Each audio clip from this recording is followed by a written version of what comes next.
Chapter 6. Murder of John McLaughlin, Jr. Investigation by Sir George Simpson and Sir James Douglas. Very different was the course pursued by Sir George Simpson and Mr. now Sir James Douglas in the case of conspiracy and murder of John McLaughlin, Jr., at Fort Wrangell, near the southern boundary of Russian America. In this case, Sir George Simpson went into a partial examination of the parties implicated, and reported that Dr. John McLaughlin, Jr., was killed by the men in self-defense.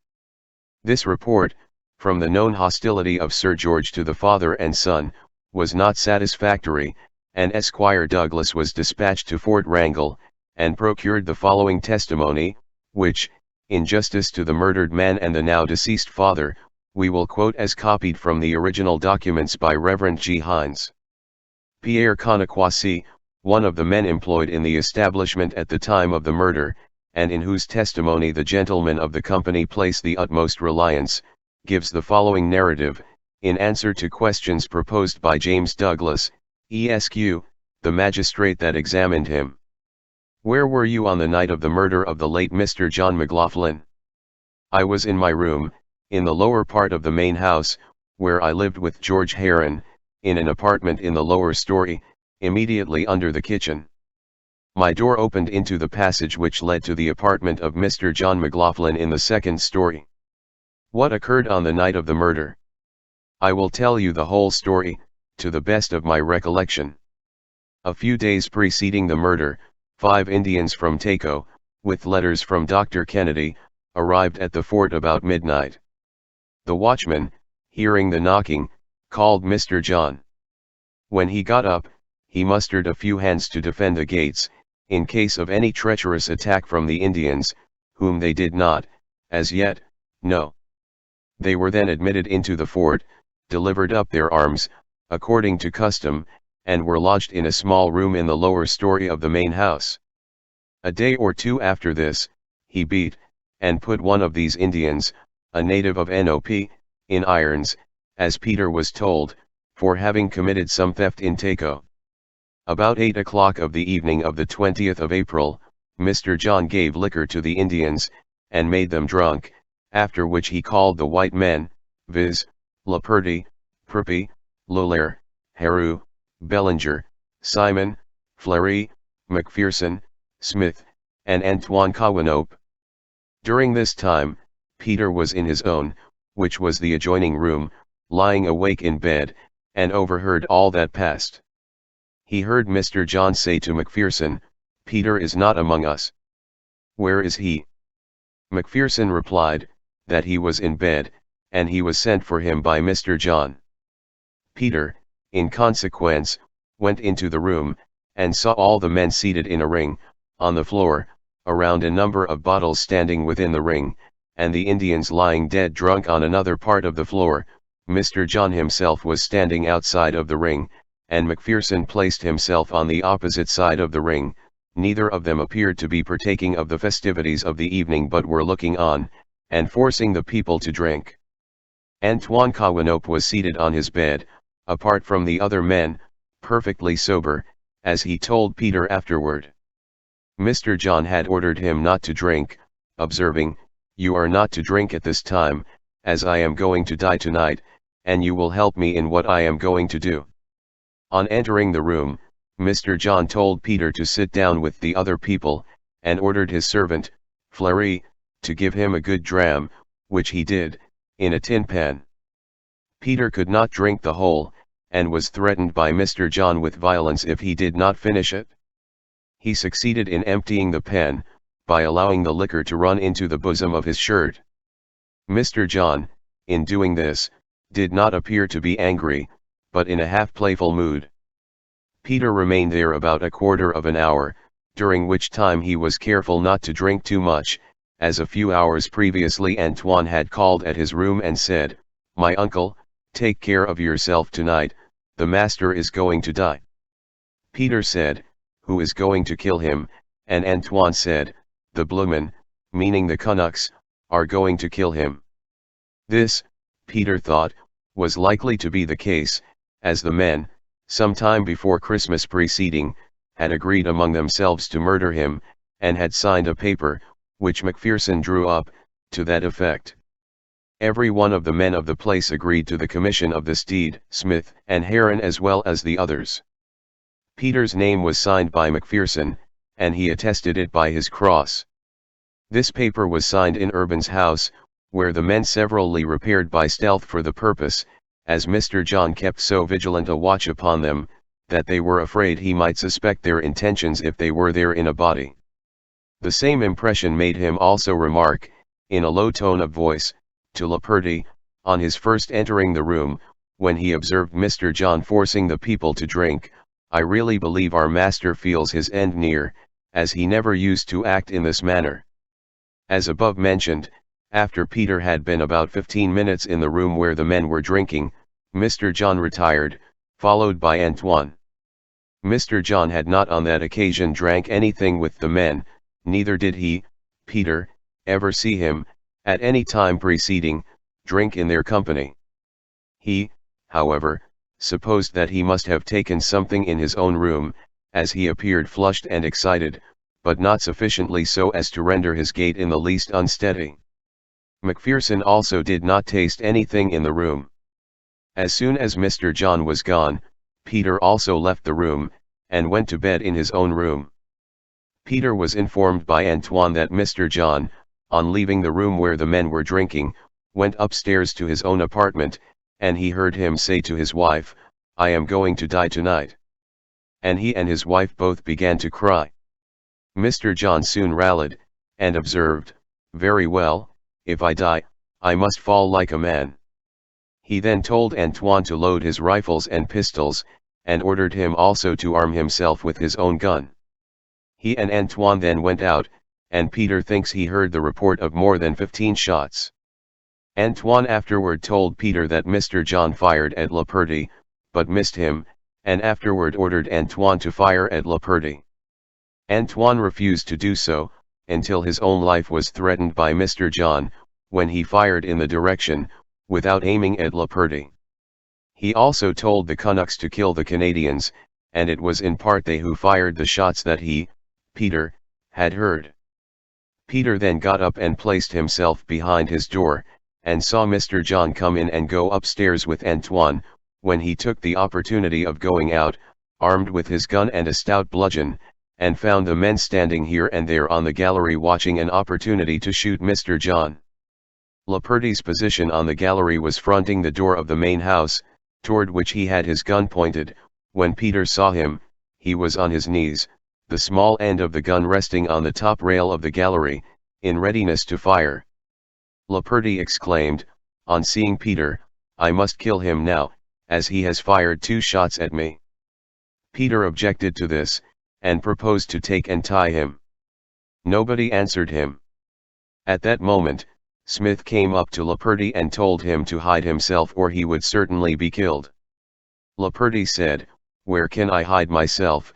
And Smith said, "Come with me and I will show you a place in the bastion where you can hide yourself," and they went off together in the direction of the bastion at the corner of Urban's house. Peter, after a few minutes' stay on the gallery, returned to his house, as he had previously agreed upon with George Hebram, who was lying sick in bed, and who had entreated him not to leave him alone. At the door of the main house, he met Mr. John coming out, followed by Antoine, who was carrying a lamp.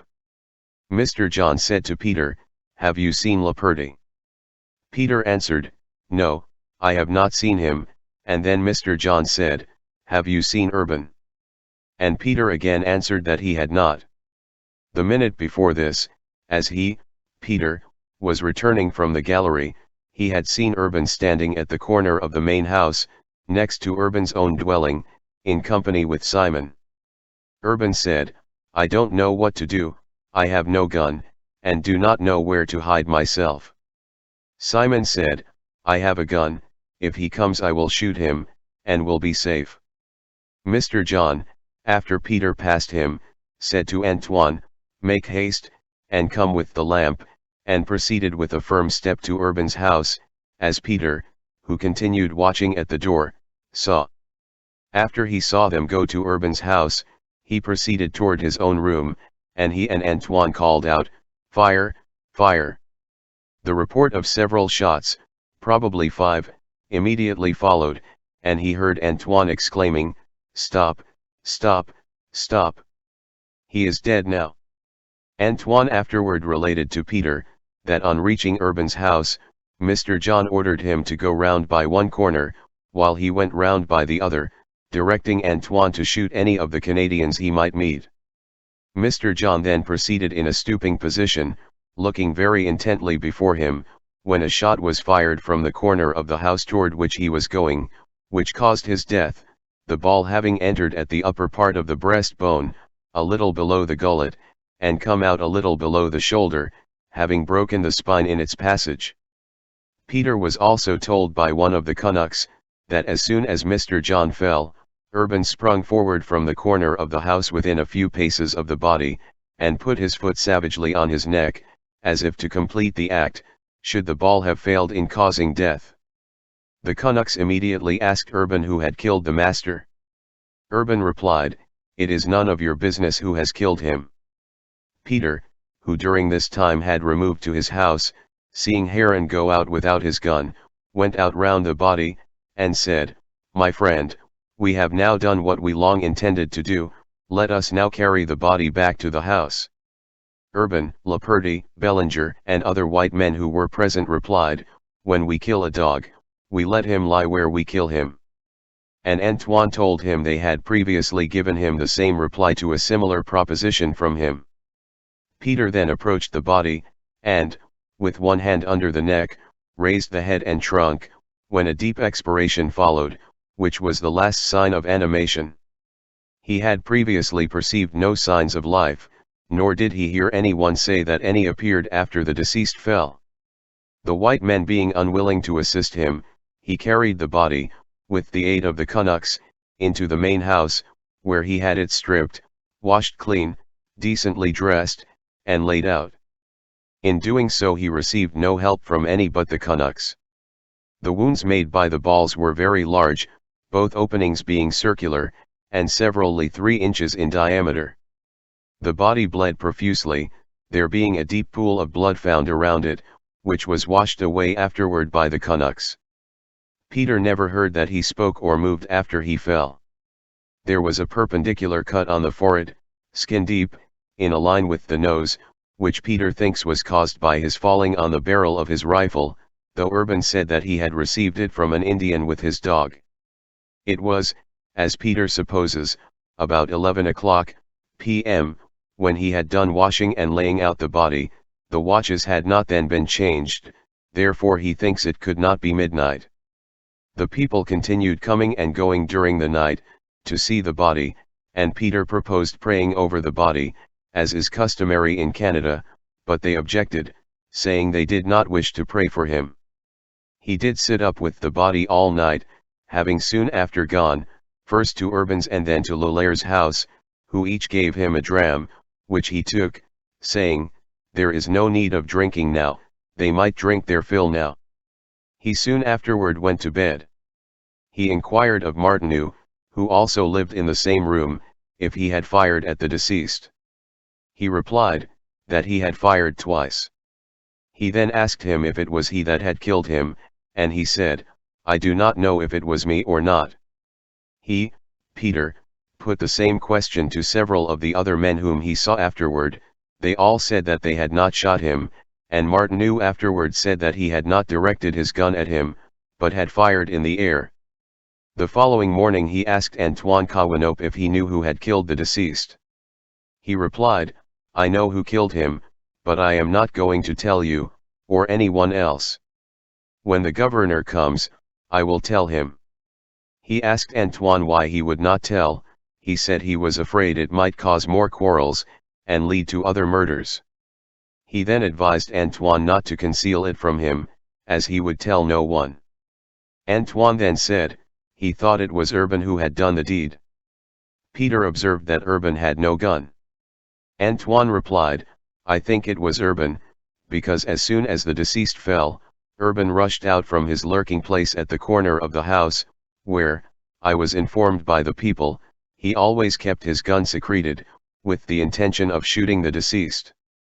Peter says Laperty, Urban, and Simon were all concealed in the corner whence the shot came, and he thinks it to be one of the three who fired it.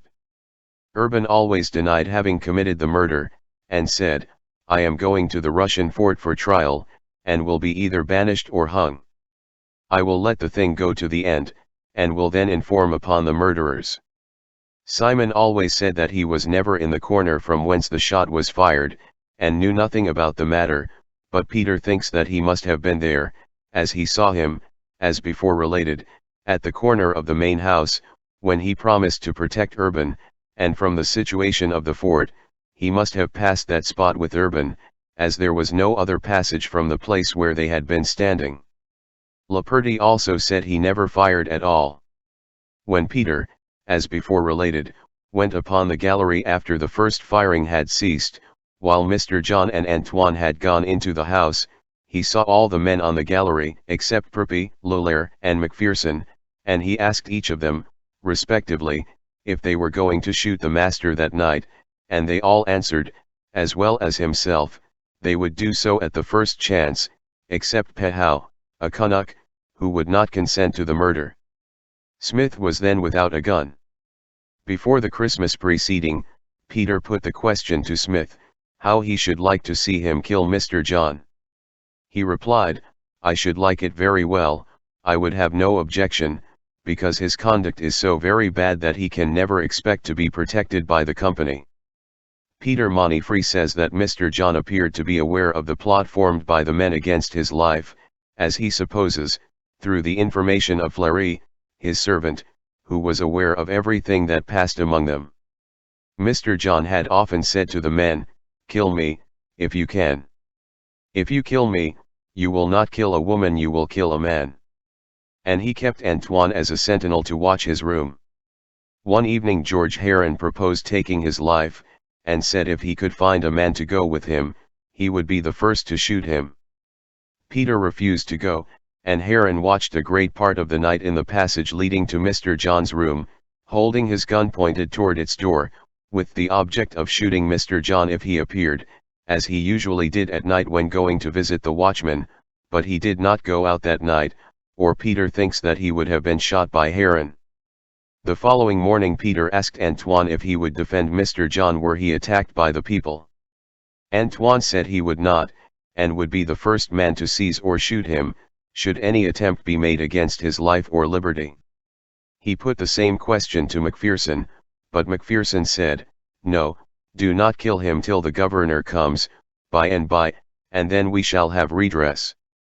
Peter also says that all the unmarried men were in the habit of secretly going out of the fort at night, contrary to order, to visit the Indian camp, and that one evening, when he wished to go out, he met George Heron on the gallery, who showed him where a rope was slung to the picket, by which he might let himself down to the ground outside of the fort, saying, "This is the way I and others get out, and you may do the same without fear of detection." On the morning after the murder he went into Urban's and Lolaire's house and got a dram in each of them, out of 2 bottles of rum which he saw there. He said, "Now Mr. John is dead, I shall go out of the fort and spend the day with my wife." Urban replied, "No, no one shall go out of the fort. We keep the keys, and we shall keep the gates shut." Peter was angry at this, and said to Antoine, "When Mr. John was alive, he kept us prisoners, and would not allow us to run after women, and now that we have killed him, the Canadians wish to keep us as close as he did. I see we must raise the devil again with these Canadians, before we can get our liberty." Peter also says that one principal cause of their dislike to John, and their plots against his life, was the strictness with which he prevented their sallying from the fort in quest of women, that he flogged Martineau for having given his blanket to a woman with whom he maintained illicit commerce, and he also flogged Lamb and Cake for giving away their clothes in the same manner. This, Peter says, exasperated the men. The day after the murder many of the men went up to Mr. John's room to see the body, and Macpherson remarked to them, that when the master was living they were not in the habit of coming up there, but they did so now that he was dead. On hearing this, Peter and Urban went away and never returned.